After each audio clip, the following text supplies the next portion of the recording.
함께 기도하겠습니다. 아버지 하나님, 우리에게 새날 주시니 감사를 드립니다. 한 주를 또 마무리하는 금요일입니다. 우리에게 주어진 일상의 과제들을 오늘도 성실하게 감당하고 또 만나야 될 사람, 처리해야 될 모든 업무 가운데 하나님의 은혜를 부어주셔서 우리의 삶 속에 풍성한 열매가 맺혀지는 이번 한 주의 마무리 되도록 은혜 베풀어 주옵소서. 내일 또 주님의 날을 준비하며 안식할 때 우리 안에 회복을 주시고 함께 모여 예배하는 시간, 무더위에 지친 우리의 몸과 마음이 회복되는 은혜의 시간 되도록 역사하옵소서. 예수님의 이름으로 기도드립니다. 아멘. 우리 찬송가 150장 찬양하시겠습니다.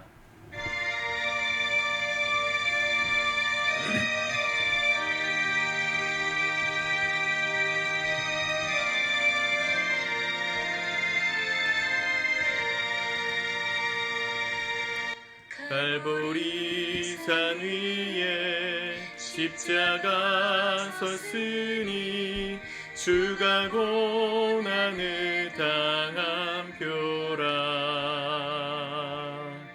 험한 십자가를 내가 사랑함은 주가 보혈을 흘림이라. 죄우 승리를 얻기까지 주의 십자가 사랑하리. 빛난 멸유관 받기까지 험한 십자가 붙들겠네. 멸시천대 받은 주의 십자가에 나의 마음이 끌리도다.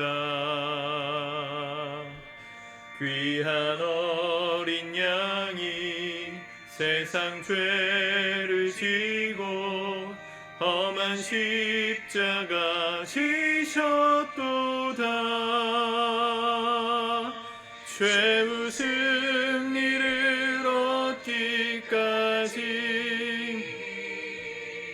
주의 십자가 사랑하리.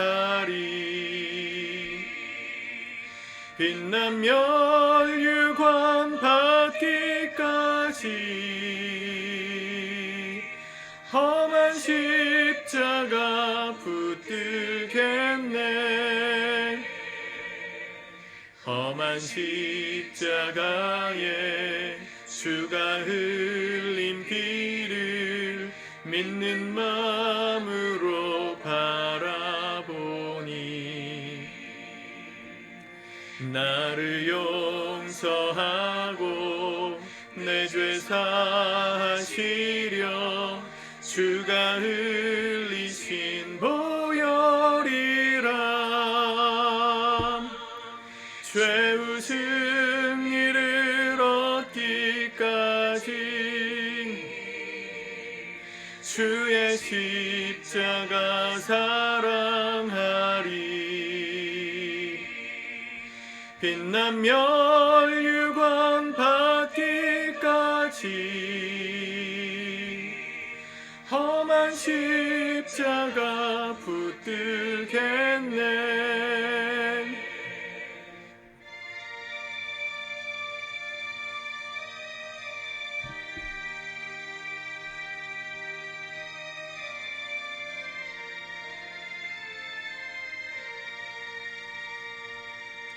주님 예비하신 나의 본향집에 나를 부르실 그날에는 영광 중에 계신 우리 주와 함께 내가 죽도록 충성하리. 죄우 승리를 얻기까지 주의 십자가 사랑하리. 빛나면 유황 받기까지 험한 십자가 붙들겠네. 아멘. 오늘 하나님 말씀은 요한계시록 12장 전체 말씀입니다. 같이 먼저 읽고 묵상하도록 하겠습니다. 12장. 하늘에 큰 이적이 보이니 해를 옷 입은 한 여자가 있는데 그 발 아래에는 달이 있고 그 머리에는 12별의 관을 썼더라. 이 여자가 아이를 베어 해산하게 되매 아파서 애를 쓰며 부르짖더라. 하늘에 또 다른 이적이 보이니 보라, 한 큰 붉은 용이 있어 머리가 7이요 뿔이 10이라. 그 여러 머리에 7 왕관이 있는데 그 꼬리가 하늘의 별 3분의 1을 끌어다가 땅에 던지더라. 용이 해산하려는 여자 앞에서 그가 해산하면 그 아이를 삼키고자 하더니 여자가 아들을 낳으니 이는 장차 철장으로 만국을 다스릴 남자라. 그 아이를 하나님 앞과 그 보좌 앞으로 올려가더라. 그 여자가 광야로 도망하매 거기서 1260일 동안 그를 양육하기 위하여 하나님께서 예비하신 곳이 있더라. 하늘에 전쟁이 있으니 미가엘과 그의 사자들이 용과 더불어 싸울세. 용과 그의 사자들도 싸우나 이기지 못하여 다시 하늘에서 그들이 있을 곳을 얻지 못한지라. 큰 용이 내쫓기니 예뱀 곧 마귀라고도 하고 사탄이라고도 하며 온 천하를 꿰는 자라. 그가 땅으로 내쫓기니 그의 사자들도 그와 함께 내쫓기니라. 내가 또 들으니 하늘에 큰 음성이 있어 이르되 이제 우리 하나님의 구원과 능력과 나라와 또 그의 그리스도의 권세가 나타났으니 우리 형제들을 참소하던 자 곧 우리 하나님 앞에서 밤낮 참소하던 자가 쫓겨났고 또 우리 형제들이 어린 양의 피와 자기들이 증언하는 말씀으로써 그를 이겼으니 그들은 죽기까지 자기들의 생명을 아끼지 아니하였도다. 그러므로 하늘과 그 가운데 거하는 자들은 즐거워하라. 그러나 땅과 바다는 화 있을진저 이는 마귀가 자기의 때가 얼마 남지 않은 줄을 알므로 크게 분내어 너희에게 내려갔음이라 하더라. 용이 자기가 땅으로 내쫓긴 것을 보고 남자를 낳은 여자를 박해하는지라. 그 여자가 큰 독수리의 2 날개를 받아 광야 자기 곳으로 날아가 거기서 그 뱀의 낯을 피하여 한 떼와 2 떼와 반 떼를 양육받으매 여자의 뒤에서 뱀이 그 입으로 물을 강같이 토하여 여자를 물에 떠내려가게 하려 하되 땅이 여자를 도와 그 입을 벌려 용의 입에서 토한 강물을 삼키니 용이 여자에게 분노하여 돌아가서 그 여자의 남은 자손 곧 하나님의 계명을 지키며 예수의 증거를 가진 자들과 더불어 싸우려고 바다 모래 위에 서 있더라. 아멘. 요한계시록 12장과 13장은 14장부터 시작되는 7번째 나팔 그 음성이 들려지기 사이에 약간 환상 같은 이 삽입된 구절로 보통 해석합니다. 오늘 보니까 1절에 보면 하늘에 큰 이적이 보이니 해를 입은 한 여자가 있는데 그 발 아래에는 달이 있고 그 머리에는 12별의 관을 썼더라. 한 여자가 아이를 낳았는데 그 아이를 어떻게 해치기 위해서 용이 그리고 뱀이 사탄이 끝없이 공격하는 장면이 나오죠.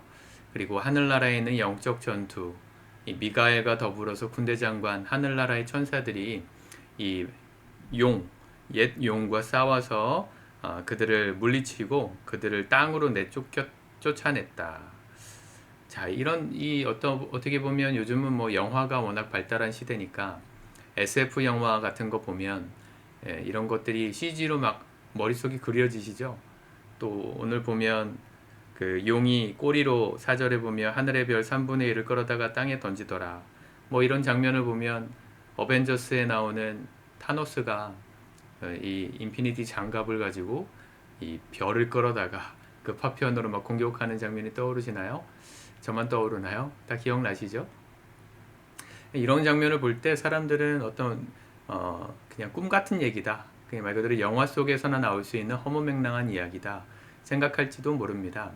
성경은 우리가 진리의 관점에서 보지 않더라도 많은 문학적인 관점에서 특별히 이제 묵시문학이라고 하는데 미래의 일들에 대한 예언, 공상과학이 그런 거잖아요. 앞으로 일어날 일들에 대한 예측, 그런 것들을 바라보면서 상상의 나래를 펴기에도 좋은 책입니다. 많은 스티븐 스필버그나 이런 영화의 거장들이 성경을 참 많이 읽었던 사람들이에요. 뭐 그들의 삶과 뭐 어떤 행실은 제가 뭐 평가할 수는 없겠지만 어쨌든 그들의 영화적 상상력은 성경에서 많이 나왔다. 성경을 많이 읽으면 우리 자녀들도 여러분도 꿈꾸지 못했던 걸 꿈꾸고 바라지 못하는 미래에 대한 하나님의 희망과 꿈을 꿀 수 있는 사람들로, 창조적인 사람들로 세워지리라 믿습니다. 성경을 많이 읽히시기 바랍니다. 자녀들에게 수학 문제 한 장 풀 때 성경도 한 장 읽게 하세요. 국어 문제만 열심히 읽고, 그쵸? 뭐 노벨 문학상 이런 거 읽는 거 좋은데 성경보다 더 위대한 책은 없습니다. 구원의 관점에서가 아니더라도 말이죠. 어쨌든 오늘 이런 장면들을 볼 때 해석을 잘 할 필요가 있습니다. 오늘 큐티책에서는 이 용, 쫓겨난 붉은 용, 그가 사탄이고, 또 그 용이 해치려고 하는 아이를 뵌 해산한 여인이 교회다, 그렇게 말했고, 그 아이가 그리스도다, 이렇게 말했죠. 그 아이가 왜 그리스도라고 해석하냐면 5절에 보면 여자가 아들을 낳으니 이는 장차 철장으로 만국을 다스릴 남자라. 그 아이를 하나님 앞과 그 보좌 앞으로 올려가더라. 예수 그리스도의 영광스러운 승리를 상징하기 때문에 예수님이라고 보는 건데, 생각해보면 좀 순서는 좀 다르죠. 예수 그리스도께서 이 땅에 오셔서 세우신 게 교회입니다. 교회를 통해서 예수님이 태어난 게 아니고요. 예수님이 교회를 세우셨죠. 예수님이 교회의 머리이시고 교회는 그분의 신부로서 준비되어야 하는데, 이걸 예수님이라고 해석할 수도 있지만 오늘 그 용이 여자에게 분노하여서 그 여자의 남은 자손하고 싸우려고 모래 위에 섰다, 그런 표현이 17절에 나와요. 그러니까 여자의 남은 자손이 뭐예요? 아들이죠. 여자가 낳은 자녀들. 그러니까 이 아들은 사실은 그리스도 안에서 구원받고 거듭난 성도들로 해석할 수도 있습니다. 마귀는 궁극적으로는 예수 그리스도를 거슬려서 이 땅을 멸망시키려고 하는 계획을 갖고 있어요. 그런데 그 누구보다도 하나님의 자녀들, 예수 그리스도 자녀들, 교회를 통해서 하나님을 만나고 인격이 변화되고 삶이 변화된 구원받은 성도들을 어떻게 해서든지 넘어뜨리고 공격해서 지옥 백성 만들려고 하는 겁니다. 교회라는 공동체가 참 그런 면에 특별하죠. 어떻게 보면 가장 약한 아이, 갓 낳은 해산한 아이의 모습으로 이 교회를 묘사하죠. 아이를 낳은 여인의 모습으로 묘사하죠. 굉장히 약해요. 그런데 가장 강력해 보이는 용이 그 가장 약한 여인을 공격하고 아이를 공격한단 말이죠. 참 아이러니죠. 세상도 그렇습니다. 지금 기독교가 세상에서 주류입니까? 사람들이 교회의 가르침이라 그러면 존경하나요? 거의 안 그렇죠. 사람들이 무시한다고요. 이제 교회는 사람들의 관심사가 아니고, 교회 다니는 사람들은 사람들이 그렇게 존경하는 사람들도 되지가 못했어요. 못합니다. 그럼에도 불구하고 교회는 지금도 지속적으로 공격받고 있고 지속적으로 사람들로 인해서 핍박받고 있어요. 단순히 법적으로 또 어떤 육체적으로 이런 어떤 해를 가함당하는 정도의 핍박은 아니지만 사회 안에서 고립시키고 교회를 왕따시키고 하는 분위기가 분명히 있거든요. 왜 이미 세력을 잃은 것 같은 교회를 향해서 세상은 끝없이 이렇게 공격할까? 그것이 바로 진리, 예수 그리스도 진리이신 예수님을 전하고 증거하는 공동체로서 유일하기 때문에 그렇습니다. 교회 같은 공동체가 없어요. 어디 그런 공동체가 있습니까? 교회는 그리스도의 몸이고 그분 안에서 거듭난 하나님 나라 백성들이 모여서 하나님의 영광스러움을 찬양하고 예배하는 공동체예요. 그거 이외에 뭐가 있어요? 근데 왜 세상이 이렇게 공격하죠? 그 믿음의 열매가 결국은 세상을 하나님 나라로 바꿀 것을 마귀가 두려워하기 때문입니다. 여러분, 우리가 예수님을 믿어도요, 너무 약해요. 육체적으로, 영적으로 약해요. 마귀가 건들고 싶지도 않을 만큼, 상대도 안 될 만큼 우리를 우습게 보고 있지 않습니까? 원래 교회는 그런 곳이 아니에요. 진리는 그렇게 약해 빠진 게 아니에요. 얼마 전에 저희 아내랑 그런 얘기 나눴습니다. 아이가 이렇게, 요즘 아이들은 엄마 아빠가 누구랑 친하느냐에 따라서 엄마 아빠가 친한 아이들과 교우 관계를 맺고 그 친구를 만들어 간다는 거예요. 아이 스스로 친구를 선택하고 또 거절도 당해보는 경험들을 통해서 자기가 주도적으로 사람을 생각하고 배워야 하는데 자기가 친구를 고르지 않아요. 어디 뭐 유치원이든 학원이든 학교든 갔을 때 엄마들끼리 친하면 그 친한 엄마들의 자녀들끼리도 친구가 되어야 하는 이런 숙명이 있다는 거예요. 들어보니 맞더라고요. 그런데 그렇게 자란 아이들은 인생의 풍파에 약하다는 거예요. 자기가 선택해보지 않은 선택지에서 고민해야 되고 그러니까 인생이 주도적으로 움직일 수 없으니까 항상 수동적이니까 아이들이 어려움을 당하면 금방 무너진다는 거죠. 그러니까 아이들 스스로 이렇게 친구도 사귀어보고 나랑 안 맞는 친구들하고도 짝도 돼보고, 저희 아이도 얼마 전에 짝을 바꿨는데 아내가 아유 걔하고만 안 됐으면 좋겠다 하는 애하고 짝이 됐대요. 그래서 조금 걱정스러운 마음이 들었다고. 말도 좀 이렇게 불평 있는 말 많이 하고 마음이가 이렇게 물들지 않을까 이런 생각이 들어서 제가 그런 얘기 해줬습니다. 그럴 수도 있지만 아이 스스로가 그게 나쁘다는 걸 느낄 수도 있다. 배워야 아이 스스로 그걸 깨달아야 스스로 좋은 사람, 또 나와 좀 가까이 하지 않아야 되는 사람, 자기 스스로가 판단하는 것을 배울 수 있는 좋은 기회가 될 거라고 얘기를 해줬죠. 홈스쿨링 하는 분들이 많은데, 그런 걸 꿈꾸시는 분들이 많은데 좋은 케이스도 물론 있겠지만 엄마들이 선택한 어떤 교육의 환경에서 만난 엄마들끼리 친한 자녀들의 교우 관계만을 맺고 있는 그 아이들의 삶은요, 결코 세상 앞에 강할 수가 없어요. 왜 그리스도인들이 세상 앞에서 예수님 믿으세요? 안 믿는 사람들에게 그런 말조차도 못할까요? 너무 약하니까요. 세상이 우리를 우습게 봐요. 복음의 능력을 우리 스스로도 잘 모르니까. 한 번도 치열하게 세상과 싸워보지 않은 이 야성 없는 살아있지 않은 복음만 붙들고 있으니까, 그러니까 세상이 우리를 대적할 마음도 없고요. 우리가 세상을 향해서 싸울 마음도 안 생기는 거. 너무 약해. 여러분, 강한 그리스도인이 되셔야 합니다. 교회는 그렇게 여인처럼, 아이를 낳은 여인처럼 약하고 갓 태어난 아이처럼 약해 보이지만 하나님의 진리를 품은 공동체이기 때문에 결코 무너지지 않아요. 아무리 마귀가, 사탄이, 용이, 뱀이 뭐 강물을 입에서 물같이 토해내고 여인을 떠내려가게 하려고 해도 땅이 도와서 그 여인을 지켜주고요. 또 광야 한가운데에서 고통당하는 그때에도 독수리의 두 날개를 보내셔서 그곳에서 뱀의 낯을 피하여서 양육을 받으면서 지켜지게 하세요. 세상이 강한 것 같지만 사실은 교회가 강한 겁니다. 이 수많은 엄청난 힘과 또 권력을 가지고 있는 마귀가 뭐 구태여 이렇게 약해 보이는 교회를 이렇게 무너뜨리려고 노력할까요? 두렵기 때문입니다. 결국은 그 진리를 붙든 하나님의 사람들이 철장으로 만국을 다스릴, 하나님의 권세로 세상을 하나님 나라가 되게 만들 주역들이 될 것을 알기 때문에 미리 싹을 자르려고 하는 거예요. 여러분, 우리가 그리스도를 믿어도 좀 힘있게 믿읍시다. 세상의 권력 앞에, 세상의 위협 앞에, 세상의 무력 앞에, 우리를 핍박하는 수많은 이야기들 앞에 좀 초연해집시다. 싸워서 이길 수 있습니다. 주님이 지켜주십니다. 무서워하지 말고 예수님을 전하시고, 두려워 말고 내가 만난 예수님을 누군가에게 말하세요. 세상은 더 이상 우리와 싸우지 않으려고 하는 또 다른 이유가 우리가 그 세상 앞에 너무 무기력하기 때문이에요. 싸워봐야 뭐해. 우리가 뭐 그냥 괜히 손해나고 안 좋은 소리나 듣지. 싸워봐야 뭐 하겠어.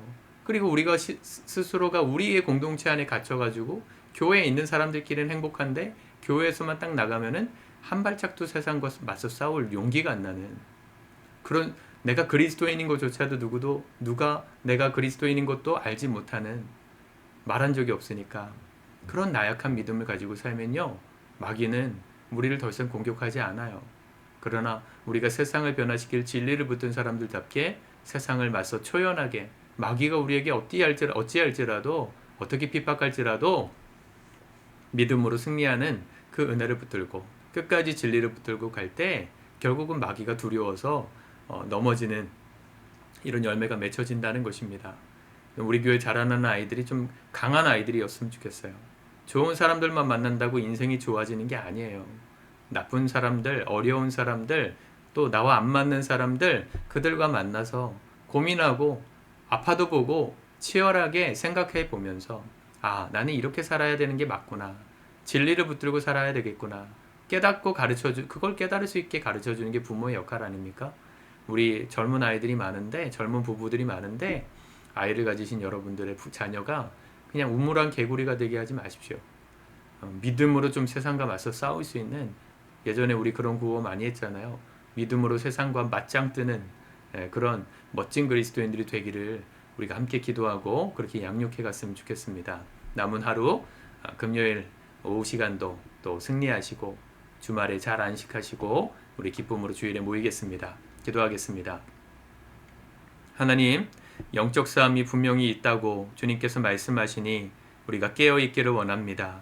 세상 앞에, 그 공격 앞에 때로는 두렵고 힘들고 억울한 일을 당하지만 결국은 승리하는 진리가 여기 교회 안에 있기에 예수 그리스도를 믿는 믿음으로 오늘도 승리하며 걸어가게 도와주옵소서. 세상 앞에 두려워 떨지 않게 하시고 오히려 진리를 붙든 우리를 보며 두려워 떠는 마귀의 그 모습을 바라보며 담대하게 복음을 전하고 우리가 만난 예수 그리스도 이름을 자랑할 줄 아는 진정한 그리스도인들로, 세상을 이기는 그리스도인들로 우리 성도들을 세워 주옵소서. 예수님의 이름으로 기도드립니다. 아멘.